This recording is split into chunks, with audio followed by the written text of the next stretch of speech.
Hello everyone, আজকে আমি আলোচনা করব বিটিসি এবং ইথেরিয়ামে আমার আউটলুক এবং পয়েন্ট অফ ভিউ। তো চলুন শুরু করা যাক। সর্বপ্রথম আমি চলে আসি বিটিসিতে আমি 4 আওয়ার টাইম ফ্রেমে আসি। তো মার্কেটে আমি দেখছি আপ ট্রেন্ডে আছে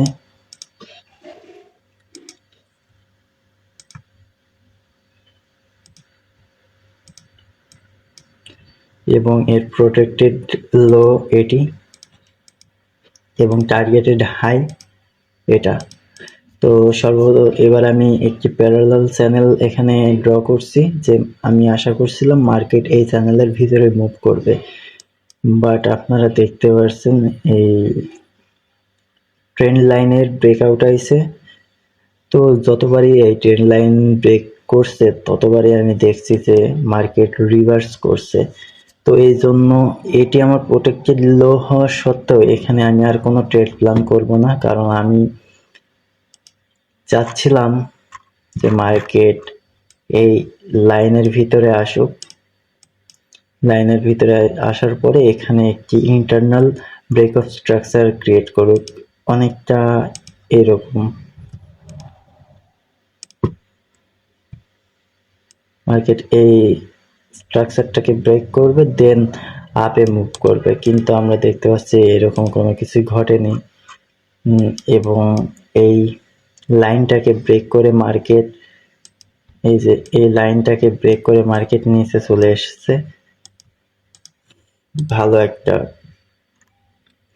ক্যান্ডেল দিয়ে দেখতে পাচ্ছি, কত বড় একটি ক্যান্ডেল দিয়ে ব্রেক করছে। তো ইথেরিয়ামে কাইন্ড অফ সেম সিচুয়েশন আছে।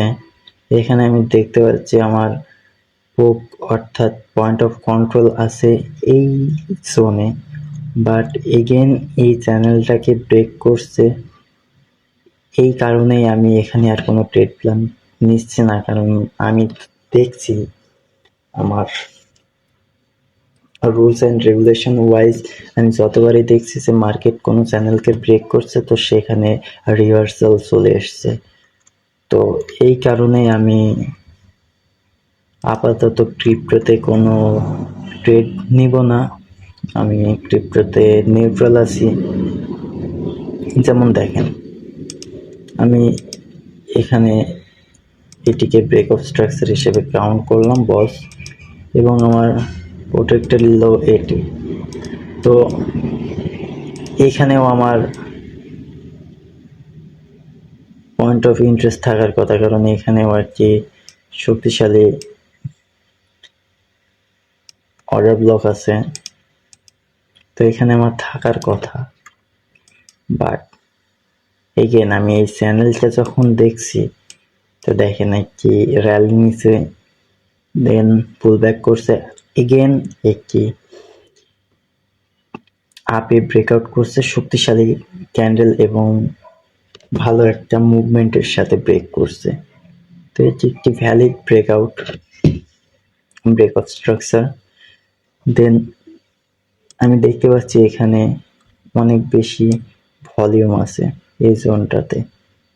তো এই জোনটা আমার পয়েন্ট অফ কন্ট্রোল এবং পিওআই জোন হতে পারে, কিন্তু এই প্যারালাল চ্যানেলের ব্রেকআউটের কারণেই আমি আর কোনো এখানে ট্রেড প্ল্যান নিচ্ছি না, কারণ আমি আমার রুলস রেগুলেশন ওয়াইজ প্রত্যেকটা রুলস সেট করা আছে যে আমি কোন ট্রেডটা কোন অবস্থাতে নিব বা কোন বিষয়টা ঘটলে আমি সেখানে কোনো ট্রেড নিব না। এগুলো আমার অলিখিত সংবিধানের মতো। তো দেখা যাক ক্রিপ্টোতে কি হয়। আমার মনে হচ্ছে মার্কেট এই লোকে ব্রেক করতে পারে 1510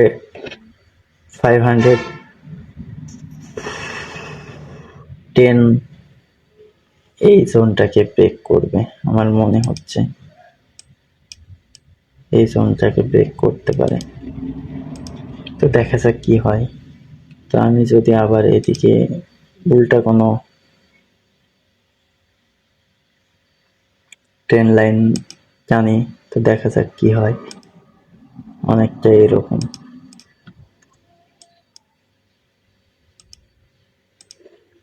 আপাতত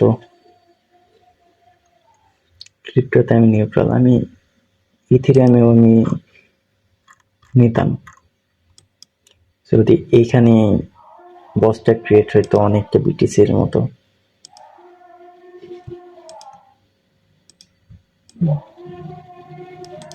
আপে কোনো পুশব্যাক করতাম তখন আমি এন্ট্রি নিতাম, বাট না, এখানে আমার খেলার মতো কোনো কিছুই নাই। এগেন আমি আপনাদের আমার একটি ট্রেড দেখাই। ইউরো ইউএসজিতে আমি নিছিলাম, তো ট্রেডটা ছিল এখানে। আমি এখান থেকে এন্ট্রি করছিলাম, আমার ছিল এই পর্যন্ত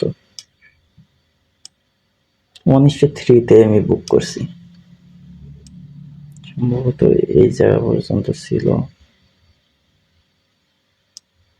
হ্যাঁ, এই পর্যন্তই আমার ছিল। 1903-তে বুক করছি এখানে।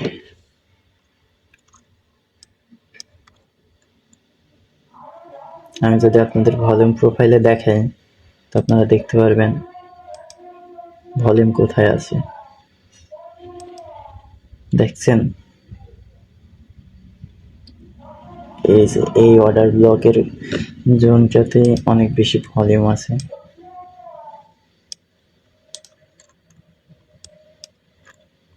আর যদি ভালো করে দেখেন বুঝতে পারবেন।